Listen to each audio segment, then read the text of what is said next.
Olá, irmãos, tudo bem? Espero que sim. Então, primeiro gostaria de me apresentar. Meu nome é Rosenalva, sou irmã em promessas definitivas dentro da comunidade de vida. Sou casada, tenho um filho, moro na França há mais de 12 anos, em missão. E é uma imensa alegria estar aqui para partilhar com vocês um tema tão belo, tão grandioso e tão rico, que é a vivência da sexualidade e da afetividade dentro da vida conjugal. Esse tema, ele é muito vasto, é um tema muito rico, então não tem como, em tão pouco tempo, colocar tudo o que é necessário aqui para vocês. Então, eu vou tentar, de maneira resumida, trazer aqueles princípios mais importantes sobre a questão da vivência quanto casados, da sexualidade e da afetividade. Sabendo que o objetivo aqui não é a gente se deter em detalhes, como por exemplo gestos sexuais na vida conjugal. Talvez em um outro momento isso possa vir, né, como formação. Mas o objetivo não é esse, é colocar aqui bases e princípios dentro da nossa fé, dentro da palavra de Deus, que vão ser fontes para nós, a palavra de Deus, o catecismo da igreja, o livro também Amor e Responsabilidade, do Karol Wojtyla, é fonte para nós, e como irmãos, né, famílias dentro da obra, da comunidade, né, fazendo parte dessa vocação também, enquanto obra, é muito importante nós estarmos bem embasados, né, e termos essas bases essenciais até para que vivamos um processo de conversão e de visão também dessa dimensão na vida dos casados. Então, eu vou tentar de maneira resumida trazer princípios importantes. O ideal era a gente ter aquele bate-papo muito bom, mas não é possível, infelizmente, nós termos esse momento mais aberto, um momento de discussão, de conversa, não vai ser possível. Então, vamos tentar aqui dar o nosso melhor, tá? Então, como eu disse, as nossas bases é o catecismo, o livro do Karol Wojtyla, Amor e Responsabilidade, e a palavra de Deus. Então, tema: a vivência da sexualidade e da afetividade na vida conjugal para os casados. Então, o que eu pensei de fazer, né? Eu pensei aqui em dividir em 3 pontos essenciais. O primeiro dele é essa definição da afetividade e da sexualidade dentro dos atos próprios dos esposos, né? O que seria a integração correta da sexualidade e da afetividade segundo o que a igreja nos dá como base. Então, nós vamos falar sobre isso. Vamos fazer o segundo ponto, fazendo um link sempre de um para o outro e trazendo também um pouco para a nossa vida real, concreta, né? Tentar linkar um pouco mais. Nós vamos fazer uma espécie de análise da concupiscência do corpo. Talvez a gente já tenha escutado muito falar disso, mas nós vamos nos deter um pouco mais nessa visão da sensibilidade, da afetividade, quando se trata de amor. De amor. Para que serve, vamos dizer, essa dimensão sensível, o meu corpo que sente, os sentimentos que vêm à tona, qual é a finalidade disso?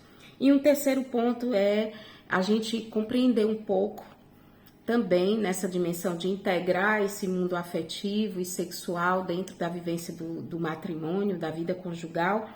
É uma expressão muito usada no livro do Karol Wojtyla, Amor e Responsabilidade, que é quando ele vai falar dos desejos, né, que existe mesmo da natureza humana, do homem e da mulher.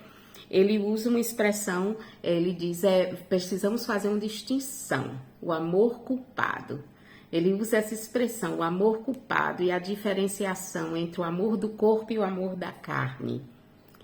E isso que é muito importante a gente fazer quanto casados, porque até para a gente viver melhor ali o ato conjugal, nós vamos viver com uma visão muito maior e mais bela. E não simplesmente com a visão puramente instintiva, própria dos instintos do homem e da mulher e dessa parte sensível, ok? Então vamos lá. No Catecismo da Igreja, no número 2361, fala um pouco da sexualidade e diz assim: a sexualidade mediante a qual o homem e a mulher se doam um ao outro, os atos próprios e exclusivos dos esposos, não é um absoluto puramente biológico, mas diz respeito ao núcleo íntimo da pessoa humana como tal. Ela só se realiza de maneira verdadeiramente humana se for, aqui é o ponto mais importante, que a gente vai pegar como ponto inicial, se for parte integral do amor com o qual o homem e a mulher se empenham totalmente um para com o outro até a morte.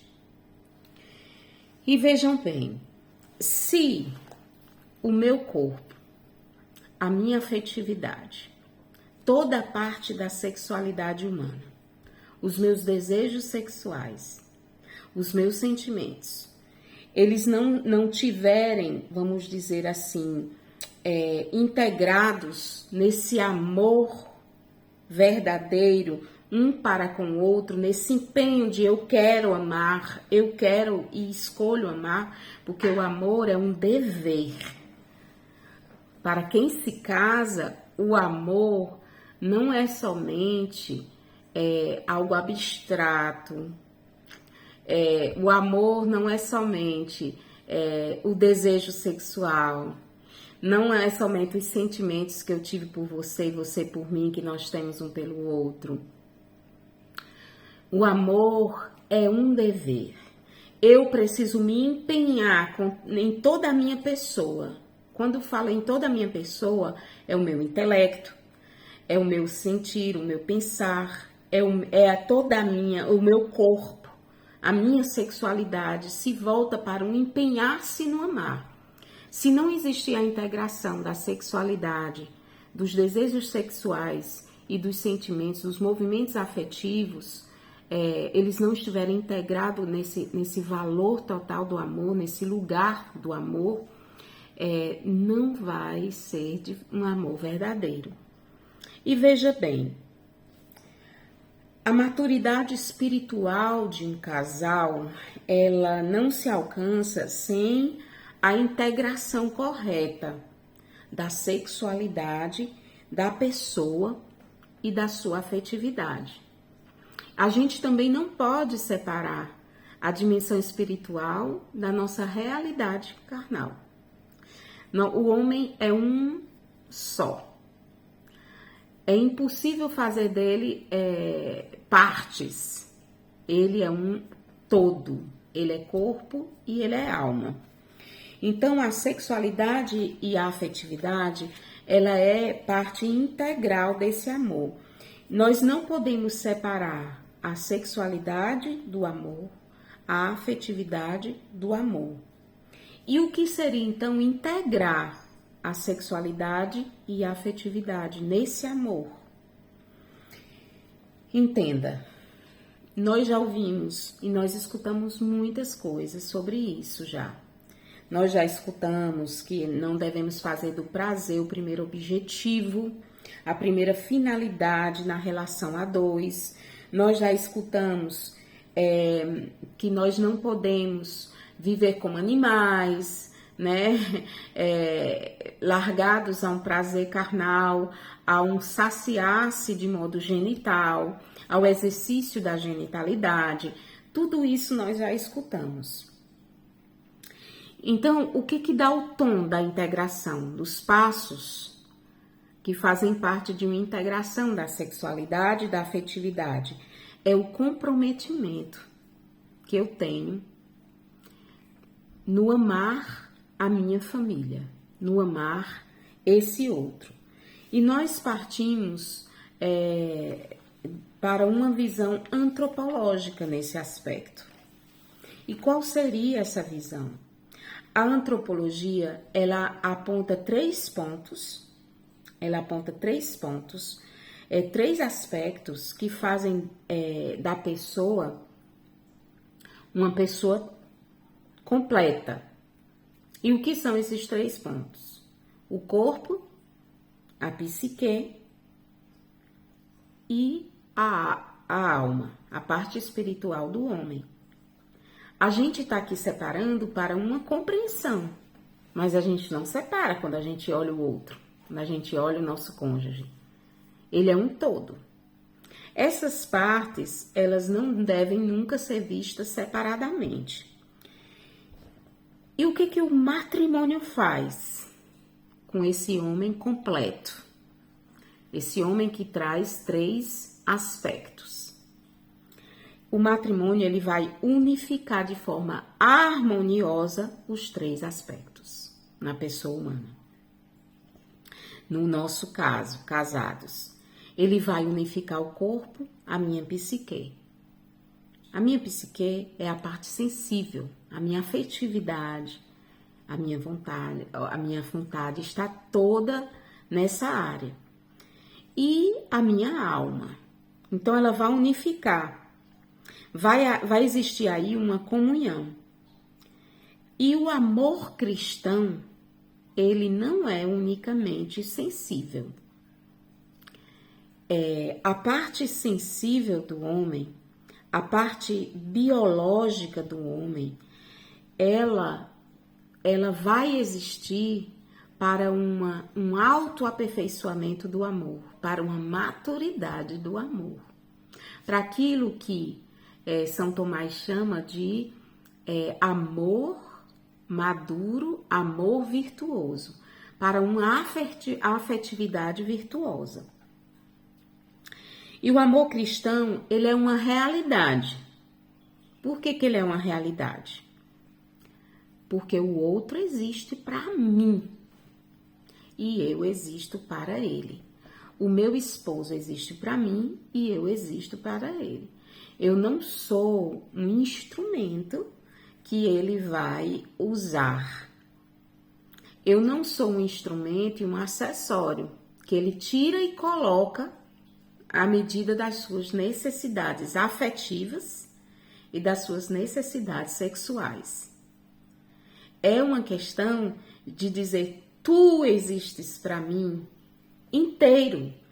Tudo que tu tens me interessa. Não me interessa somente o prazer que eu vou ter com teu corpo. Não interessa somente os sentimentos que eu vou passar a sentir com a tua pessoa, por causa da tua pessoa. Tudo em ti me interessa. Tudo em ti existe. Então, tudo em ti me interessa. E não tem como uma sexualidade, uma afetividade viver separado dessa realidade. E o casal não vai chegar a uma maturidade espiritual sem integrar a importância da inteireza do outro. E vejam bem, quando se trata da análise da concupiscência do corpo, que vai linkar aí com essa expressão, né, do amor culpado, né, uma expressão que o Wojtyla usa muito, utilizada, e ele vai fazer essa distinção entre o amor do corpo e o amor da carne, né? Amor culpado, nessa expressão existe aí um paradoxo muito visto, né? Muito visível, o bem e o mal. A gente vê, né? Amor e culpa, né?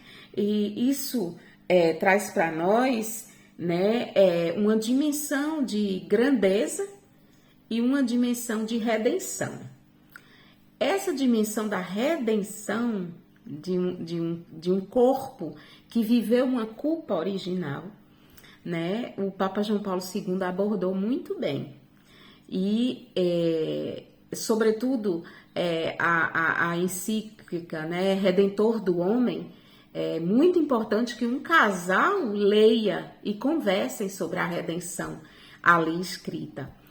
Ele coloca muito a redenção num aspecto muito grandioso e belo e que alcança as dimensões conjugais em todos os aspectos. E o movimento da afetividade, da sensibilidade, o que acontece? Ele provoca situações concretas da vida, que eu vou me deparar na vida, no cotidiano. A parte da minha afetividade, a parte da minha sexualidade vai provocar essas situações que elas vão tender a duas dimensões. Ou a favorecer a maturidade do amor e essa integração do amor e do amar, ou a desfavorecer. Porque ela é provocadora de situações. Eu vou ser aqui um pouco mais concreta, tá? A afetividade, ela traz as conotações sentimentais. E a sexualidade, as conotações de desejos sexuais. A gente sabe perfeitamente que o homem o homem é muito levado pela visão a despertar a sensibilidade do corpo, seja ela em nível afetivo ou seja ela em nível sexual. E para a mulher seria essa ternura, essa atenção, esse toque, esse ser, esse estar, esse escuta, ou seja, são linguagens distintas de expressão do amor. Mas quando essas manifestações se dão e elas não se tornam ali um adubo para a maturação do amor, elas podem nos levar a aquilo que a gente chama de concupiscência do corpo ou de desejo carnal pelo carnal. A afetividade e a sexualidade, irmãos, o que elas fazem? Essa dimensão, né? Ela dá matéria humana para que o homem chegue à sua perfeição plena. Porque a alma humana se alimenta da imperfeição do corpo para chegar à sua plenitude, para o homem chegar a essa plenitude. As situações que vão se dando e vão provocando o homem que olha, que deseja, a mulher que se sente ali, né, olhada, vista, desperta aquela sensualidade também na mulher. São situações provocadas pelo nosso mundo afetivo e sexual. E aqui entra a responsabilidade que os casados, homem e mulher, têm de honrar o matrimônio. Por quê? Quando isso é despertado e que não está dentro da dimensão deste que eu escolhi para existir para mim, ou desta que eu escolhi para existir para mim, é onde começa os grandes riscos. Provocar situações, muitas vezes isso é automático, a gente não provoca, acontece, exatamente porque somos seres afetivos, então somos afetados pelas realidades. E a sexualidade, ela tá junto, ela está aí. É por isso que para casados, nós temos que ter muito cuidado com o nível de intimidade que a gente dá a pessoas amigas, que consideramos amigos. Nós precisamos ter cuidado com o que vemos, o que alimentamos em redes sociais. Temos que ter muito cuidado, sobretudo, né, com a facilidade pornográfica que se existe hoje. Muita gente que casados, né, que já casam com fantasias eróticas fora de uma realidade, de um amor mais integrado, de uma sexualidade que tem o seu lado prazeroso, bom, saboroso, né, dentro dessa dimensão do corpo, porque entendam, Deus nos fez também para sentir o prazer. O matrimônio também é esse lugar onde eu vou tanto despertar prazer no meu cônjuge, como eu vou experimentar prazer através do corpo e do ser, do existir do meu esposo, do meu cônjuge, da minha esposa, né? Então, o amor precisa encontrar se encontrar, vamos dizer, com essas provocações que a realidade da vida ou do outro vai dando, precisa encontrar ali um terreno favorável para que esse amor amadureça, para que esse amor cresça e para que a sexualidade ela não seja vivenciada fora de uma bênção, de uma dimensão de bênção, né? Então, os movimentos afetivos que criam situações interiores, porque os movimentos afetivos criam situações interiores. Não adianta a gente dizer que não, seja com pessoas que nos atraem por alguma razão, seja ela física ou seja ela de personalidade e temperamento, ou seja porque trazemos conotações também, conflitos, ambivalências afetivas com o cônjuge, com o meu cônjuge. Então eu não resolvo essas questões, eu nunca vou amadurecer no amor, porque a minha afetividade fica girando em torno de realidades que eu senti, de sentimentos experimentados quando eu me decepciono, quando o outro me fere, quando falta um ajuste aqui e ali. Então a tendência que vai existindo entre os casados é um certo distanciamento. Eu me distancio ao ponto de me aproximar só para ter relação sexual com você e tá bom demais, porque somos muito diferentes, então não vai dando. Então tudo isso precisa ser integrado em um amor verdadeiro. E não existe possibilidade de maturação do amor sem um enfrentamento, sem um posicionamento diante daquilo que são situações interiores ou situações físicas, sexuais, da sexualidade, que vão sendo despertadas. Propostas que vai para além de um sadio relacionamento, vamos dizer, sexual, de uma relação sexual mais orientada, né? O Catecismo, no número 2362, diz que o Criador estabeleceu, né, que os esposos sentissem prazer e satisfação do corpo e do espírito.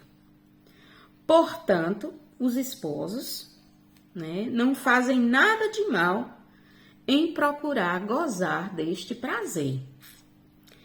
Eles aceitam o que o Criador lhes destinou.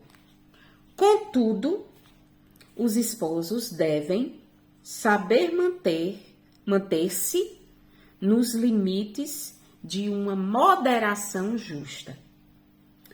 Moderação. O que é moderação? A moderação, ela é uma virtude. Ela é uma virtude anexa à virtude da temperança. Antes de ser uma pessoa temperante, que é capaz de temperança, eu vou passar primeiro pelos atos de moderação. Eu vou ser uma pessoa moderada. Eu não sou o homem, né? Não é um animal puramente animal. A diferenciação que existe entre o homem e os outros animais é a sua capacidade de quê? De racionalizar, de razão, de inteligência ali. E é o único capaz de perceber com mais profundidade também os seus próprios atos. O homem é um ser capaz de ver-se a si mesmo dentro de um ato externo. Isso aqui é importante porque a gente fala de integrar sexualidade e afetividade e isso não vai acontecer sem vida virtuosa. E para quem é casado, a primeira virtude a ser exercida, eu daria duas: a moderação, que está ligada à temperança, que está linkado com a castidade, a moderação, e a segunda é a virtude da ordem. Porque quando a gente se casa, os desajustes, eles existem, e eles se externam. Então, quando se fala da virtude da ordem, não é uma ordem somente externa, onde a casa tem tudo no lugar, os meninos é tudo bonitinho, arrumadinho, tudo é muito certinho. Mas é uma virtude de ordem onde a hierarquia das coisas mais essenciais, elas estão estabelecidas. É por isso que quando se fala de ato conjugal, existe casais que ou não tem de jeito nenhum, é uma vez aqui, outra ali, ou existe aqueles que querem em excesso e de maneira mais, as maneiras mais mirabolantes possíveis, né? Mas, como disse, né, o Catecismo da Igreja, no número 2362, nos limites da moderação justa, os casais devem buscar exercer ali essa dimensão do experimentar do prazer. Vamos partir então da premissa de que o pecado tem uma estrutura e o pecado segue uma estrutura. Ele vai se estruturando. São pequenas coisas que estruturam o pecado, né? Então, o convite que eu faço para vocês, quanto casais, é vocês perceberem se existe excessos ou não existe, de forma alguma, as questões sexuais, né, do ato sexual, ou se existe amizades excessivas com outros, com terceiros que não fazem, que não dão a conotação moderada, né, das relações, ou existe relações até com outros casais que excedem de maneira, porque hoje existe muito essa troca, né, de experiências. A gente sabe que tem experiências sexuais de todos os tipos hoje, né, e experiências afetivas, inclusive de casados. Vamos testar com mulher, vamos testar com homem, vamos testar 4, vamos testar 8 e por aí se vai, né? Ou então vamos testar nós dois, a sugestão, já que não existe desejo sexual como deveria da minha parte para com o meu cônjuge, falta um pouquinho de alguma coisa que desperte esse erotismo, né? E essa parte erótica no homem, né, esse erotismo excessivo, né, esse erotismo fora da ordem da criação, essa parte erótica no homem, o eros, ele existe sem precisar de excessos.